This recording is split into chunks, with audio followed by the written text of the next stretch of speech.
I never imagined a day would come when I wouldn't recognize my own life. I looked into the mirror and didn't know who I was. It wasn't my face, it was my eyes. They had lost something. The spark, the shine, the faith. It felt like my soul had taken a trip and left my body behind. Every morning I woke with the same quiet question. When did I stop being me? For a long time I lived to perform strength. I smiled when I wanted to scream. I said, "I'm fine," while crumbling inside. I had learned how to survive, not how to live. And I confused the two. I mistook endurance for faith. Then the weight grew too heavy, and everything gave way. It wasn't a single tragedy, but a pattern of hairline cracks, disappointments, failures, dreams that never arrived, promises that never landed. Each one left its mark until the structure collapsed. I remember that feeling, the hush after the storm, when there's nothing left to salvage. I sat on my bedroom floor and wondered if giving up wasn't cowardice but rest. But the rest I wanted didn't arrive. Emptiness did. A vast, aching emptiness no amount of tears could fill. I tried to distract myself, to act normal. But the truth was, I had no direction. I felt my story was over, that everything I'd dreamed had been abandoned on the roadside. One night, staring at the ceiling, I said what I never thought I'd say. God, I can't anymore. I didn't say it in anger, but in exhaustion. It was total surrender. And that night something changed. No voice, no sign, just a softness, peace so gentle it made me cry. It was as if an unseen presence sat beside me and said without words, "It's okay. Rest. But don't quit." That sentence stayed. Don't quit. I repeated it over and over until I fell asleep. And when I woke, something in me had shifted. I still didn't know how to go on, but I knew I must. Not out of pride, out of love. Love for life, love for God, love for the part of me that still wanted to rise. The days that followed were slow. I felt weak, but held by a new strength that wasn't mine. I started walking, literally. Every morning I wandered the streets with no destination, just to move. In those walks I noticed what I'd been missing. The smell of fresh bread, the sound of wind, light spilling through leaves. It felt like life was speaking to me again. On one of those walks I found a small old church with the doors open. I went in. No one was there, only the echo of my steps. I sat in the last pew and kept still. I had no prepared prayers, only a tired heart. And it was enough. In the quiet I felt something I can't explain, immense tenderness as if God hugged me from the inside.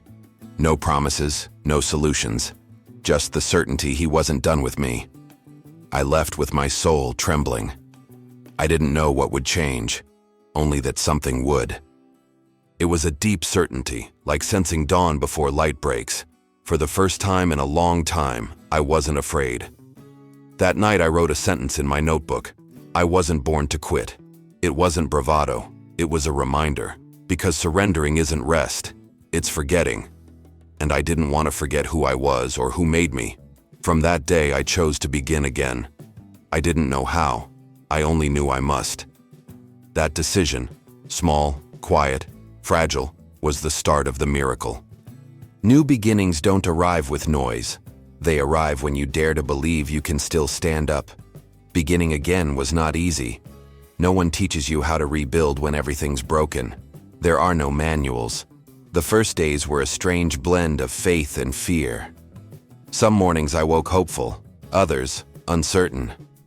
When I wanted to give up, I read the line I'd written, "I wasn't born to quit," until it stopped sounding like a slogan and started feeling like truth.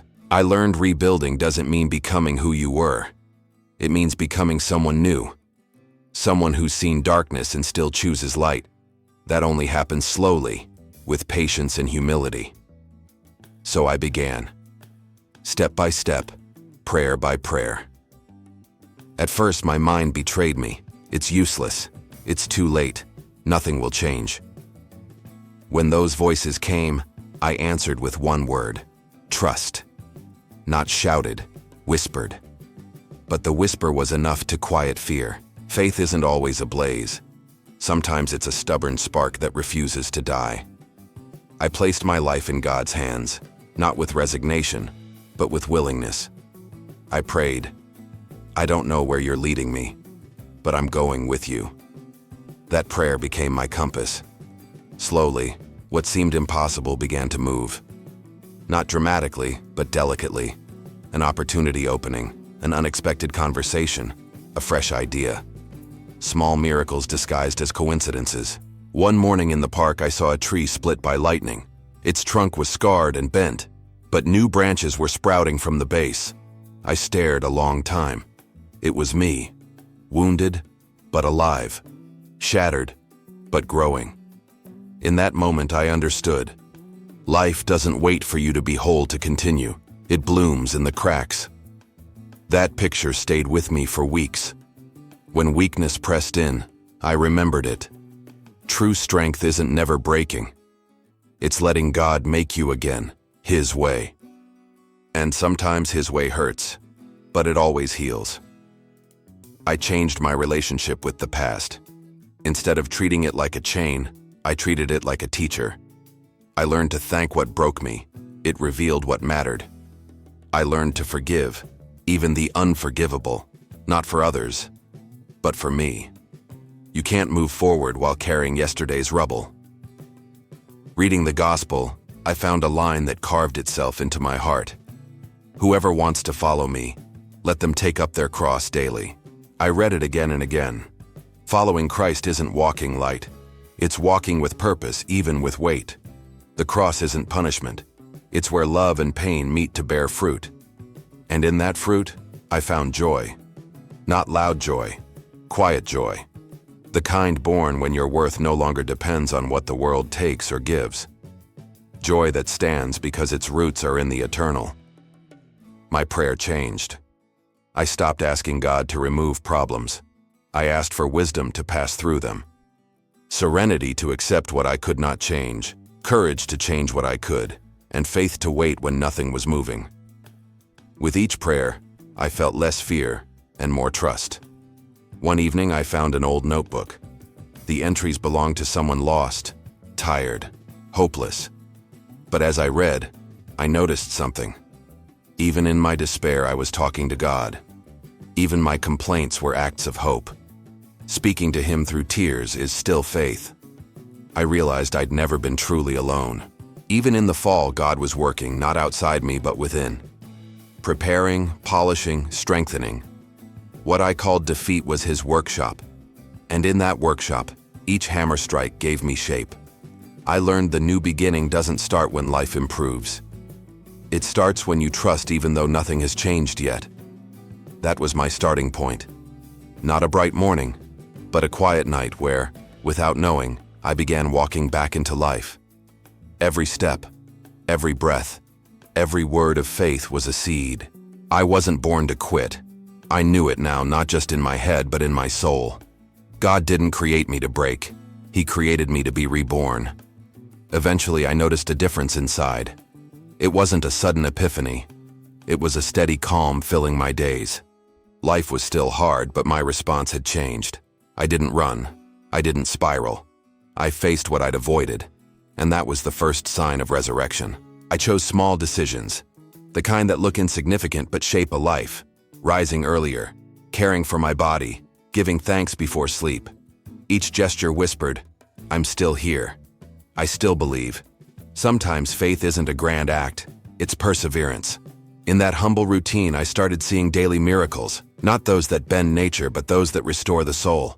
Forgiving someone who hurt me, smiling without pretending, finding meaning in simple tasks. Each day brought a pinprick of light, as if God were saying, keep walking, we're getting there. So I walked, not from obligation, but from a quiet certainty. Everything, even pain, has purpose. That conviction gave me courage to dream again. I'd spent so long surviving, I forgot how to imagine a future. Then one morning, mid-walk, I caught myself smiling for no reason. A small gesture, but for me, huge. proof that life had begun to bloom inside me again. I returned to projects I'd abandoned for years. Not because success was guaranteed, but because I no longer needed guarantees. Faith moved me, not outcomes. And when you move by faith, doors open. Old friends resurfaced. New opportunities appeared. It wasn't luck. It was purpose in motion. When good things happened, I didn't say I did it. I said thank you. I understood that everything, even breath, is grace. I let go of control, and in release, found freedom. One day I stopped at a shop window on the same street where months earlier I'd felt life go dark. I saw my reflection. Same face, different eyes. Eyes full of peace, gratitude, and love for life. There was the real miracle. Not that circumstances changed. I had changed. I realized I could be a source of hope for others. People who knew my valley reached out. I didn't have all the answers, but I had a story. And that was enough. When God heals your soul, He's not only thinking of you, He's thinking of everyone you'll touch. A friend in deep pain asked, "How do you keep standing after everything?" I said without thinking, "I'm not holding myself up. God holds me." And I knew it was true. It wasn't my strength. It was His hand lifting me each day. My life became testimony. Not of perfection, but perseverance. The kind of faith that refuses to die, even when everything seems lost. I learned victory isn't not falling. It's getting up again every time life tests you. I looked back, not with pain, but gratitude. Every fall was a lesson. Every delay, preparation. Every silence, an answer in disguise. God never abandoned me. I just stopped listening. Now that I listened again, everything made sense. One morning I read Psalm 30. You turned my mourning into dancing. I closed my eyes and felt it. God had taken my ruin and turned it into life. He didn't erase the past. He turned it into seed. Without noticing, I began living from abundance, not lack. I stopped asking why and started asking for what. Every answer returned me to the same place. Love. Love that forgives, rebuilds, and never gives up. Then I understood. I wasn't born to quit. Not because I'm strong, but because I was made by a God who never quits on me. As long as He believes in me, I'll rise. Again and again. Peace didn't mean life got easy. Wholeness still walks through storms, but something was different. I no longer feared the weather. Roots were deep in God. Faith didn't make me pain-proof. It gave pain a purpose. Then, without warning, life shook me again. An unexpected loss, a quiet betrayal, a door closing just as things were improving. Old fears returned. But I didn't run. I didn't panic. I stopped, breathed, and remembered. I wasn't born to quit. That phrase became my battle prayer. Not an empty promise, but a pact with my soul. I wore it like a shield, not to convince myself, but to remind myself of what I already knew. God doesn't abandon those who trust Him. So in the chaos, I did the thing I never used to do. I stayed still. I waited. Not passively, but in trust. Sometimes faith acts, sometimes faith waits. Days passed, and loss began to reveal its purpose. The person who left made room for someone who arrived at the right time. The project that ended made space for one aligned with my calling. I learned what I now carry everywhere. When God closes a door, He isn't punishing you. He's protecting you. The old me would have grabbed for control. The new me prayed. Control is an illusion. Trust is freedom. Each morning I whispered, "Your will, not mine." I used to fear that line. Now it gives me peace. God's will is always toward the best, though the path may not look like it. Walking under rain one afternoon, I realized how much I'd changed. Rain used to annoy me. Now it felt like a sign of life. Drops on my face reminded me, God washes the soul the way He washes the earth. Every storm carries a promise. Afterwards, something blooms. Faith became part of my breathing, not a feeling, a way of being. I didn't need proof to believe or signs to trust. I only had to remember what He'd already done. Looking back became my strength, not my sorrow. Every scar said, "You survived then, you'll survive now." On a gray day, someone messaged me. "I heard your story. How do you keep believing when everything falls apart?" I smiled. Not because I had a perfect answer, but because I finally understood the purpose of my process. "I don't keep believing because everything is okay," I wrote. "I keep believing because even when it isn't, He is still God."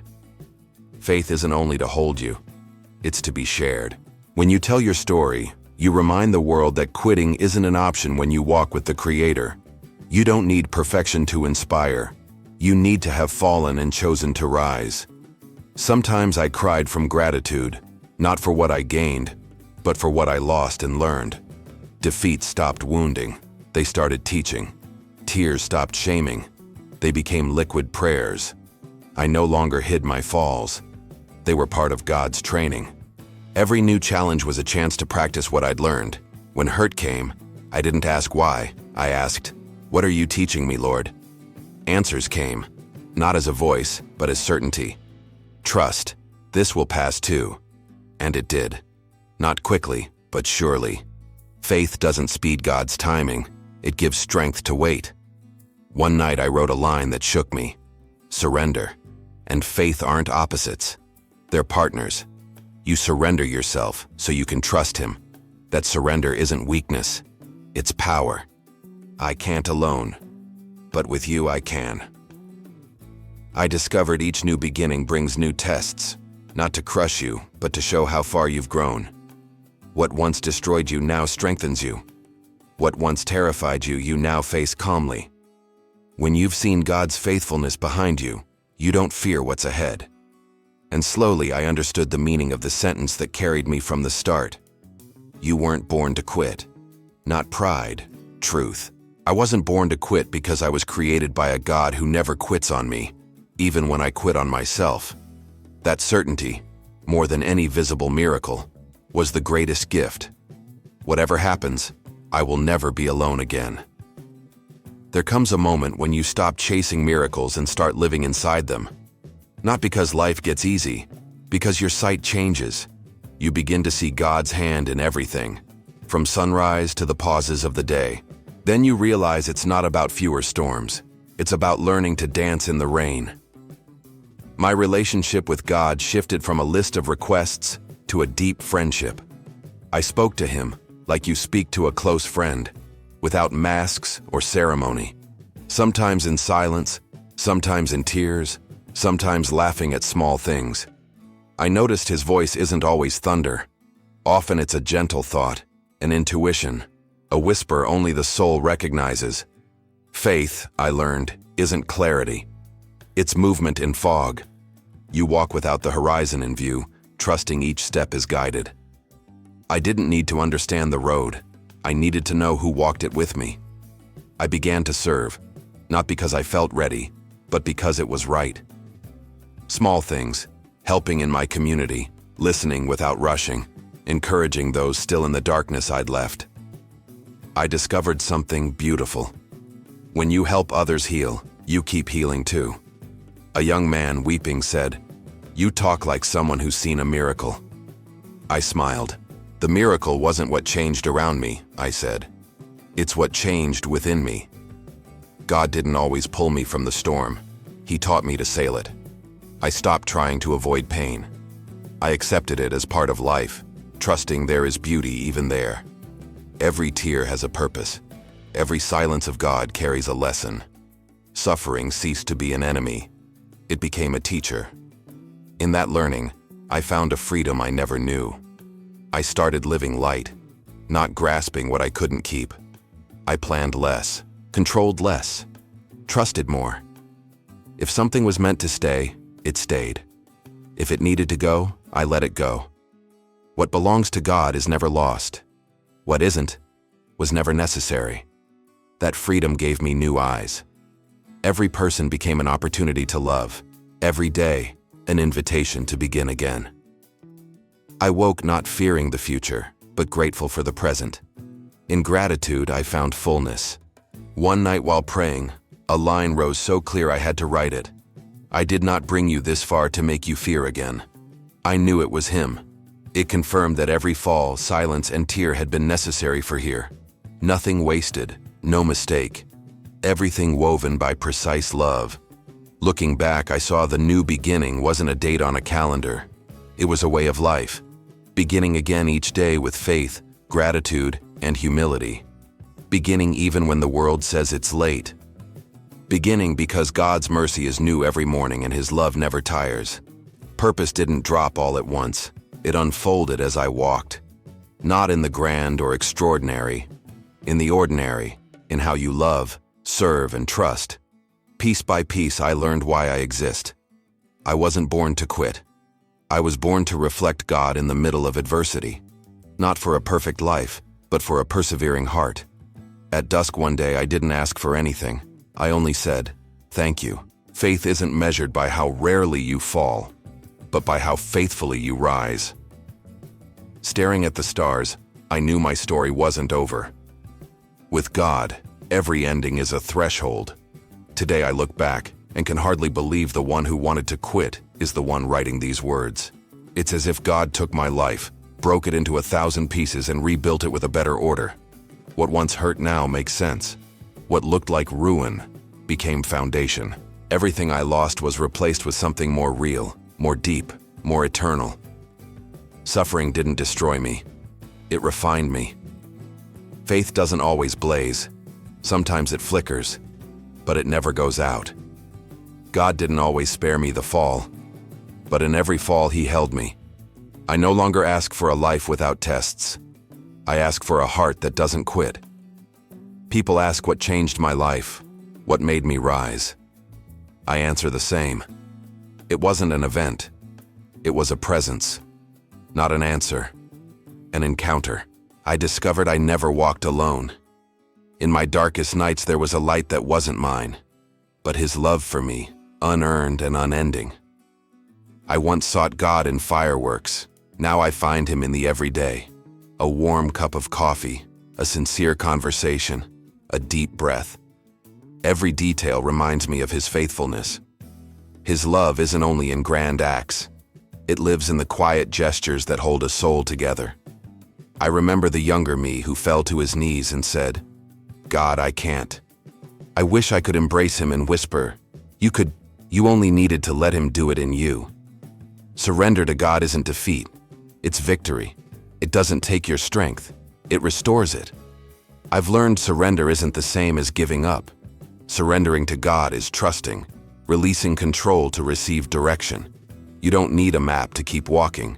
Faith is a compass, and the compass points to one north, His will. When you live from His will, everything fits, even what hurts, even what you don't understand. Nothing is wasted in the hands of the one who turns ashes into purpose. What was your wound becomes your message. What was your pain becomes your ministry. This new beginning wasn't a second chance. It was a new identity. I didn't become who I was before. I became who God intended. Someone unafraid of change, trusting without seeing, measuring faith by fidelity, not results. Everyone reaches a moment that feels like the end. But that moment isn't the finish. It's the threshold where faith becomes life. If you're there, if you feel done, hear this from my soul. You weren't born to quit. God didn't bring you this far to drop you. If you feel empty, He's making space. If everything is collapsing, He's building something stronger. If you feel lost, He's guiding you toward a version of you you've yet to meet. Don't quit. Not now. Not after coming this far. Endings you fear are beginnings in disguise. God may not change your circumstances because He's using them to change you. Then pain becomes wisdom, loss becomes freedom, and the wound becomes testimony. I am proof of that. Proof that when everything seems finished, God keeps writing. No story is too broken for grace. No life is too late for love. What I once called ruin is now my clearest message. God's love never fails, never arrives late, and never gives up. I live with one purpose, to remind others what I once forgot. No matter how dark, the light still shines. No matter how many falls, what matters is who lifts you. There is no pit too deep for mercy to reach. Each morning I pray the same simple prayer. Thank you, Lord, for another day. Thank you for not quitting on me when I quit on myself. In that gratitude, I find strength to keep going, loving, serving, to begin again and again. Children of God don't live on passing victories. They live on eternal hope. So this story ends, though it really doesn't. Every day you choose to believe, to forgive, to continue, you write another page, and God smiles as He writes with you. If you're reading this and feel you can't go on, hear this truth. You weren't born to quit. You were born to rise, to believe, to begin again. And when you do, you'll see the miracle was never merely the life that changed. The miracle was you, transformed by faith, held by grace, reborn by the love of God.